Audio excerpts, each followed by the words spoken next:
আমাদের এলাকায় যাকাত হিসাবে চাল, শাড়ি, লুঙ্গি ইত্যাদি দেওয়া হয়। ইসলামে এর বিধান কি? দেখুন, যাকাত হিসাবে শাড়ি, লুঙ্গি যদি দেয়া হয়, এটার উপমাটা কিরকম আমি বলি। এটার উপমাটা হলো, ধরুন আপনার কাছে আমি 200টা টাকা পাবো। আপনি আমাকে বাজারে দেখে বলছেন, ভাই এদিকে আসেন। ডেকে নিয়ে একটা ফল দোকানের কাছে দাঁড়ায়া ফল দোকানকে বললেন, ভাই 1 কেজি আপেল দেন, 200 টাকা দাম যেটা। আপেলের প্যাকেটটা আমাকে ধরায় দিলেন, দিয়ে বললেন যার বাড়ি চলে যান। কি জন্য? বললেন যে ভাই 200 টাকা পাবেন না, ওই 200 টাকা পারপাস আপনাকে আপেলটা দিয়ে দিলাম, নিয়ে যান। এই লোকটা এই আপেল দেওয়ার কারণে সে কি তার ঋণকে যথাযোগ্যভাবে আদায় করলো? এ তো রীতিমতো মাইর খাওয়ার মতো অবস্থা হয়ে গেল না? যে আমার 200 টাকা তুমি ফেরত দিবে, আমি কি আপেল কিনবো না বেদানা কিনবো না চাউল কিনবো, সেটা তো আমার ব্যাপার। তুমি একটা ঠিক করে আমাকে ধরাই দিলে, অধিকার তোমাকে কে দিয়েছে? এবার আসেন যাকাতের ক্ষেত্রে আমরা বুঝি। যাকাতের সম্পর্কে আল্লাহ তাআলা কোরআনে বলেছেন, ওয়াফি আমওয়ালিহিম হাক্কুল লিসসাইলি ওয়াল মাহরুম।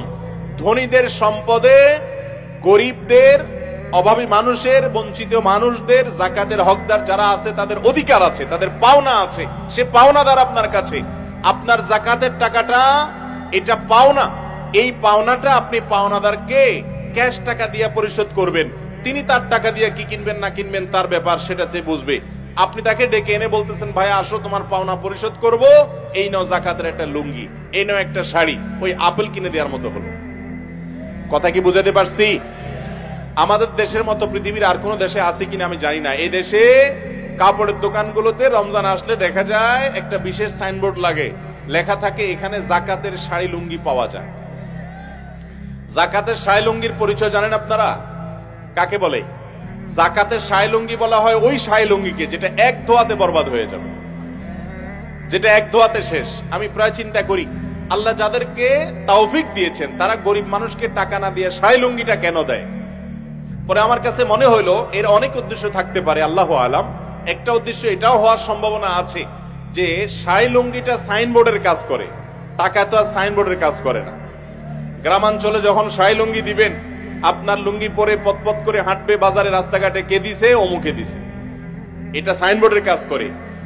মনে রাখবেন, আল্লাহ তাআলা কোরআনে কারীমে বলেছেন, লান তানালুল বিররা হাত্তা তুনফিকু মিম্মা তুহিব্বুন। 4 নম্বর পারার প্রথম আয়াতে আল্লাহ বলেছেন, তোমার সবচেয়ে পছন্দের জিনিসটা যদি আল্লাহর রাস্তায় দান না করো, তাহলে তুমি কখনো আল্লাহর প্রিয় পাত্র হতে পারবে। অতএব আপনি গরিব মানুষকে যদি কাপড় চোপড় দেওয়াটা প্রয়োজন মনে করেন, হতে পারে কোন গরিবকে টাকা দিলে সে নষ্ট করে ফেলবে, হতে পারে তাকে আপনি যাকাতের টাকা না দিয়ে তার জন্য উপকারী কোনো কিছু করে দিলেন। ফর এক্সাম্পল, লোকটা সেলাই কাজ করে, তারটা সেলাই মেশিন দরকার, ক্যাশ টাকা দিলে নষ্ট করে ফেলবে, অপচয় করে ফেলবে বোকা শোকা কিসিমে, তাহলে আপনি তার প্রয়োজন অনুযায়ী তাকে একটা সেলাই মেশিন কিনে দিলেন যাকাতের টাকা দিয়ে, এটা জায়েজ আছে। কিন্তু তার কি দরকার না দরকার জিজ্ঞেস করা করি নাই, লুঙ্গি কতগুলো কিনে নিয়ে দাঁড়ায় বললেন সিরিয়াল ধরো, আইসা নিয়ে যাও। এটা কখনো জায়েজ না, সঠিক কোনো কাজ না। যাকাত আদায়ের এটা কোনো পদ্ধতি হতে পারে।